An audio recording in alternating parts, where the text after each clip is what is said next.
दारुल देवबंद जब कायम हुआ तो उसकी तारीख, अब तो लोग तारीख के फन से भी नाबलद होते जा रहे हैं।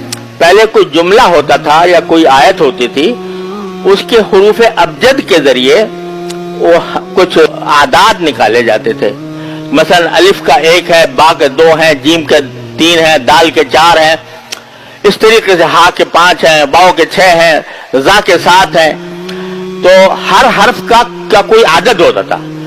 जब वो हर्फ आपस में मिलाकर कोई जुमला बना लिया गया तो उससे एक मजमूई जो आदद बनता था वो उसकी तारीख होता था।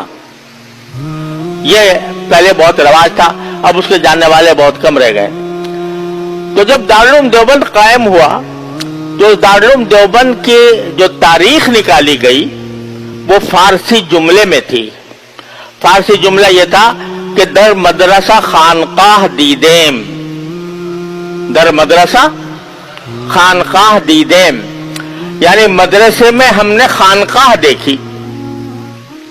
ये तारीख है दारुल देवबंद के कयाम की। क्या मतलब है इसका? क्या ये मदरसा भी है, यानी यहां पर उलूम पढ़ाए भी जाते हैं, और साथ साथ ये खानकाह भी है जिसमें लोगों के बातिन की तरबियत की जाती है। मेरे दादा हजरत मौलाना मोहम्मद यासीन साहब रहमतुल्लाह अलैह, अल्लाह ताला उनके दर्जात बुलंद फरमाए, वो हजरत हकीमुल उम्मत मौलाना अशरफ अली साहब थानवी रहमतुल्लाह अलैह के हम सबक थे। एक साथ पढ़ा हमारे दादा ने और हजरत मौलाना हकीमुल उम्मत मौलाना अशरफ अली साहब थानवी ने एक ही जमात में पढ़ा है।